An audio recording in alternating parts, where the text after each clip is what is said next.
On this channel, $1 Million Made Easy, we love to run numbers for people. What I want to do in this video is look at how our emotions can really wreak havoc in our financial planning. I don't want to take somebody, we're going to look at let's say you've reached a withdrawal stage, you've got $1 million in your account, and you want to withdraw $3,500 a month, which would be 4.2%, which is close to the 4% rule. And we want to run the numbers for every single year for the last 100 years. So what I did is ran the numbers, and if you would have had this scenario, $1 million withdrawing 4.2%, how many times would you run out of money in the last 100 years? One time. Two times in 30 years? One time. Both of them, 30-year with 1929 and 1930. What are we talking about? It's good to look at these returns. 1929 to 1932, you had 4 straight down years. Folks, that's never happened before. That only happened that one time. We had 3 down years from 1939 to 1941. We had 3 down years from 2000 to 2002. We had 2 down years, 1973 and 74. I want you to notice most of the time you don't have consecutive back-to-back years, either 2 or 3, in this case 4. In the market generally comes back. Even when we had the 2008 drop, it came back nicely, up 26, up 15, whatever. But how does that work out in the numbers? Because this is where emotions really catch you. Let's take the 73, 74, 2 down years in a row. You're going along here, you've retired, returns are like 1973 and 74. You've got $1 million there. What we want to do is go ahead and do a 70-30 split, which means 70% stays in the S&P 500, 30% goes over to some cash reserve, some bucket that's going to pay you 3%. So when the market is going down, you're not taking this money out of the S&P 500, which would knock it down even quicker. You take it out of the cash reserve. I want you to notice what would happen if you would have panicked maybe in the second year here and gotten out of the stock market. You would have missed out on, these are the returns for the 1973 for the next 10, 15, 20, and so taking out this $3,500 a month, look where you are just 20 years later. You're up to 3.614 million. Remember, you just started out with $1 million. But if you panicked because it went down, I guess the whole point I'm trying to make here is consecutive down years are rare.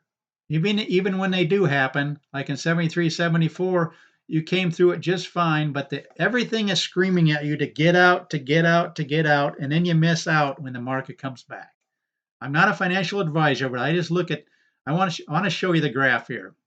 This shows you that every single year for the last 100 years, what would have happened to you if you would have stayed the course? 2 times. 2 times you're out of money. 2000, not too bad. But look at all these other times you would have stayed with it. The percentages are with you staying with it, but everything within you is screaming to get out when the market's gone down, especially if it's gone down 2 years in a row. That's when you really panic.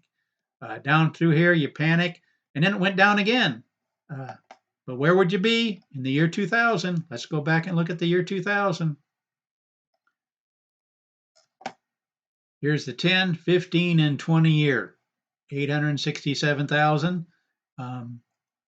It's going up. But what would happen? You start out with 700,000, you get knocked down to 436,000, and you go, I'm getting out. And then what you do, you miss these right here. I guess my whole point in showing this video, again, I'm not a financial advisor, but I'm just looking at the numbers. The numbers say to stay with it. The only time, unless you think we're going to have a depression type economy for year after year after year after year after year, if that's going to happen again, then that would change everything. But I'm just looking at the numbers and how often this actually happens. Most of the time when you have a down year, you're followed by a positive year. In fact, look at this: down 10, up 43, down 10, up 23, down 8, up 4, 14, and 88. The market just, even this is why 73 and 74 weren't too problematic, because even though we're down 14 and down 26, it came back up 37, up 23, up 18, up 32, down a little bit, and then we hit the 80s. Again, we don't know what the future is going to hold. Again, I'm not a financial advisor. I'm just looking at the numbers and saying every human, the emotions are so strong when the market's going down, when you hit a bear market to sell. It looks to me like, according to the numbers, you don't want to do that in most cases. Again, nobody knows if we're going to have another depression type year, series of years or not, or even the 2000s. But even in the 2000s, you came out okay, even though you had 3 down years and down 37%. Let's look at the 2008 one, down 37%. Panic time, get out, right? No, you stuck with it. After 10 years, you have 1.2 million. After 15 years, you have 1.584. Again, with this scenario, taking out 4.2%. You raise this up to 8%, then it changes everything. But we're not going to look at that videos. We looked at in other videos, especially when we are looking at how Dave Ramsey was saying the 8% rule would work for him. So I'll go ahead and link to that. But I just wanted to show you uh, multiple years in a row of down years, a bear market, are rare. And even when they do happen, if it's just like 2 years, in like 1973 and 74, you came back nicely.